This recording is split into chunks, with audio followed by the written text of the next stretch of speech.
E aí pessoal, tudo bem com vocês? Bem-vindos a mais um vídeo do canal Coleção Paralela. Eu sou o Rodrigo e bem-vindo a outro videozinho daquele nosso pequeno quadro Os Gibis que eu amei. E hoje a gente vai falar dele, o He-Man. Vai falar mais especificamente dessa única edição em formatinho do He-Man que eu tenho.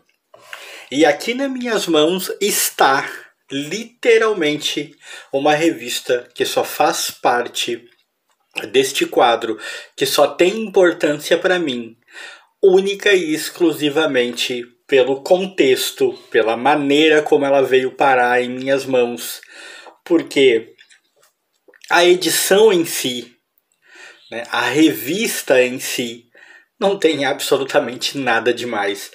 Muito pelo contrário, né? É uma revista que chega a ser pobre e muito estranha, mas acabou conquistando um lugarzinho no meu coração e está comigo até hoje.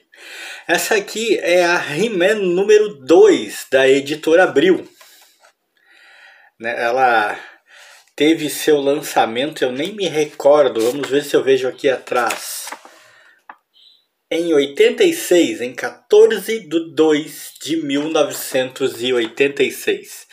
Era o número 2, ou seja, a revista era muito recente. E por que que essa edição tem importância para mim? Pelo simples fato de como ela veio parar na minha mão. O He-Man, nessa época, né, anos 80, era uma febre, eu não preciso dizer isso para ninguém. Todo mundo gostava demais do He-Man, a criançada amava o desenho, era um sucesso. Os brinquedos, quando lançados, eu mesmo tive uns 2 ou 3, né? Eu amava demais, né, aqueles brinquedos. Mas curiosamente, a animação, o desenho animado, eu preferia muito mais Thundercats. Eu não curtia tanto o desenho do He-Man, que eu achava bastante estranho a maneira como ele era animado e tal. E eu era moleque, eu era criança, mas eu já tinha essa percepção. Eu não gostava da maneira como ele era animado. Eu achava a animação com uma aparência muito tosca. Mas quando as revistinhas em quadrinhos saíram, óbvio que o interesse em ler alguma, em ter alguma, foi despertado em todo mundo, né? Todo mundo queria ver. Eu não me recordo agora, não me recordo mesmo, por exemplo, quem foi adaptado primeiro para os quadrinhos, ou pelo menos quem chegou primeiro em quadrinhos aqui no Brasil, se foi o He-Man, ou foram os Thundercats, ou foi uma coisa meio simultânea, eu não me lembro. Eu só me lembro que por alguma razão às minhas mãos chegou primeiro foi uma edição dos Thundercats e não do He-Man.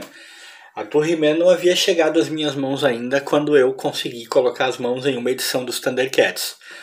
E fiquei com aquelas impressões, eu até já comentei alguma coisa a respeito num vídeo passado aí, né? Fiquei com aquelas impressões sobre os Thundercats, sobre, né, decepções que a gente tem e tal, mas ainda não havia chegado às minhas mãos nada do He-Man. E quando essa edição veio parar nas minhas mãos, ela já era uma edição ultrapassada, né? O He-Man já tinha, né, já tinha avançado na cronologia em quadrinhos, já tinha, né, muitas outras revistas lançadas, formato, essa borda, né, a lombada, se não me engano, até já tinha mudado, já não era mais quadradinha. Enfim, um monte de coisas já tinha mudado nas revistas do He-Man e eu ainda não tinha conseguido nenhuma. Até que um dia, olha que curioso, a gente fez amizade, eu e mais uns 2 amigos meus da época, amigos de infância. A gente fez amizade com o pessoal do caminhão do lixo, olha que loucura. A gente fez amizade com o pessoal do caminhão do lixo e eles comentaram que viviam pegando quadrinhos que o pessoal jogava no lixo, eles, né, faziam a coleta e eles viviam pegando e tinham em casa e tal, e que um dia eles iam dar alguns quadrinhos pra gente. E a gente, nossa, ficou empolgado e tal, éramos criança, mas também ao mesmo tempo, em pouco tempo a gente esqueceu, cara, porque não não levávamos muita fé, né? Mesmo sendo criança, mesmo na hora a empolgação batendo, a gente pensou, né, esses caras nunca vão dar nada. Mas um dia eles entregaram uma certa pilha de quadrinhos, só que eles entregaram para um amigo meu, eu e o outro, né? Éramos três, nós não estávamos juntos. Eles entregaram essa pilha de quadrinhos apenas para esse meu amigo, porque foi o único que eles encontraram. E falaram para ele, divide com os outros dois. Só que ele não dividiu. Ele inventou uma história para nós que tinha trocado aquela pilha de quadrinhos por uma bolinha. Nunca me esqueço disso, para não contar que os lixeiros tinham dado as revistinhas para ele. E não dividiu. E a gente acreditou. Na nossa cabeça os caras tinham simplesmente prometido e nunca iam dar. Até que um dia, não sei, acho que a consciência dele pesou, ou o medo de a gente conversar com os lixeiros e eles contarem que haviam sim dado os quadrinhos para ele, ele acabou confessando que ele tinha trocado bolinha nenhuma, né? Que não tinha trocado nenhuma bolinha, que não tinha, que esses quadrinhos tinham sido dados pelos lixeiros e tal. Mas detalhe, ele confessou que isso tinha acontecido, mas não dividiu com a gente. Continuamos sem ver os quadrinhos, ele só contou o que tinha feito. Aí todo mundo ficou chateado, deu discussão e tal, mas acabou que ficou por isso mesmo. Mas entre esses quadrinhos estava essa edição do He-Man. Exatamente esta edição do He-Man. E quando eu vi ela, eu quis, né? Eu disse pra ele, você não vai entregar pra gente, não vai dividir, beleza, mas pelo menos troca comigo essa edição do He-Man aí. Né? Porque eu queria ler, eu quero ver como é que são os gibis do He-Man. E ele, meio a contragosto, né? Olha a situação, o cara nos enganou e tal. Tudo bem, éramos crianças, não esqueçam disso. Mas ele meio a contragosto, tá bom. A gente fez um negócio lá, não me lembro o que é que eu dei por essa revistinha do He-Man, dei qualquer coisa lá, né? Que numa circunstância normal ele provavelmente não aceitaria, só para eu poder ficar com essa edição.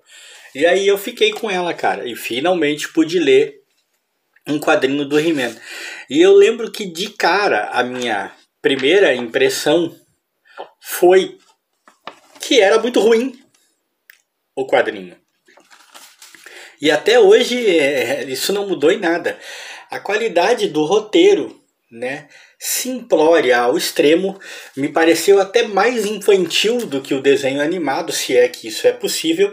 E a arte, velho, a arte grotesca.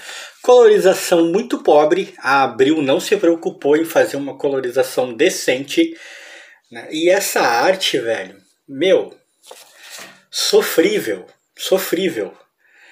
Eu lembro que isso foi a primeira impressão que eu fiquei. Olha o Multifaces aqui, ó, transformado em monstro. Cara, eu tinha colegas de escola na época que desenhavam melhor que isso. Eu lembro que a decepção foi muito grande, né? Sempre se tem uma expectativa. Eu imaginava que podiam pelo menos ter umas histórias mais legais, né? A gente tinha essa esperança sempre, isso não se confirmou. A história era boba, era sofrível demais, é sofrível demais. Mas a arte me derrubou de uma maneira muito entristecedora, porque eu cheguei a me arrepender de ter feito o esforço, de ter insistido para que ele negociasse esse quadrinho comigo, porque é muito ruim. É uma adaptação em quadrinhos péssima. Mais tarde, algum tempo depois, outras edições em quadrinhos do He-Man da época vieram parar na minha mão. E essas outras edições tinham histórias melhores e até arte melhor. Ou seja, de alguma maneira houve uma evolução. Mas essa daqui, cara, especialmente, é muito ruim. Muito ruim. Foi uma das minhas maiores decepções no tocante a uma revista em quadrinhos, principalmente a uma que lida, que fala, né, que adapta algum personagem famoso de TV que eu gostava na época. Então o meu carinho pelo He-Man já não era assim um carinho gigantesco, eu já gostava mais de outros super-heróis, eu já gostava mais do Thundercats, como eu falei. E quando eu li este quadrinho do He-Man, eu simplesmente decidi que, cara, eu não queria outros quadrinhos do He-Man, porque são muito ruins, eu pensei. Cara, são muito paia. E o que realmente me destruiu foi a arte, né? Eu não tenho dúvida disso. A arte me derrubou, porque é uma arte fraquíssima. Eu não tenho aqui, cara, pelo menos eu não achei antes de começar o vídeo, eu até dei uma procurada. Não tem crédito pra gente saber quem é o desenhista disso aqui, tá? Quem desenhou essa bagaça. Não há créditos. Mas esse He-Man, olha isso. Esse He-Man parece anoréxico, né? Olha só. Quadros sem nada no fundo, sabe? Só pintaram o fundo. Olha esse quadro. Esse He-Man aqui parece um usuário de biotônico Fontoura. Quem aí lembra do biotônico Fontoura? Sabe? Os quadros não tinham nada no fundo, era muito raro ter alguma coisa, né? Cenas apenas coloridas, um fundo colorido e o personagem à frente. Foi mesmo muito decepcionante. E fez com que eu me afastasse dos quadrinhos do He-Man por um longo tempo, mesmo eu tendo várias oportunidades depois de adquirir alguma coisa. Ele vinha com passatempos, é preciso lembrar que são quadrinhos que realmente eram voltados para criança. O antigo dono da revista, inclusive, né, preencheu os passatempos todos e tal. Sempre vejo os amigos colecionadores falando que é muito raro essas revistas com passatempo nos quais eles não estejam preenchidos. Bom, neste caso aqui, eles foram preenchidos. Tinha um anúncio, né, da linha do He-Man, da linha escolar, tinham chaveirinhos e tal. Mas a revista em si era muito grotesca. E aí fica a pergunta, né? Por que então é um dos gibis que eu amei? Porque aconteceu toda essa história envolvendo a revista, toda essa dificuldade em tê-la, né? Era uma revista que já poderia ter sido minha, que de certa forma por direito seria minha, mas o menino tentou nos enganar e ela acabou vindo parar nas minhas mãos de outro jeito. E por alguma razão eu fui guardando, eu fui ficando. E embora ache essa arte lamentável, embora ache a história fraquíssima, eu guardei até hoje e adquiri um carinho imenso por ela. Então, tá aqui, He-Man. E se você gostou, deixa like.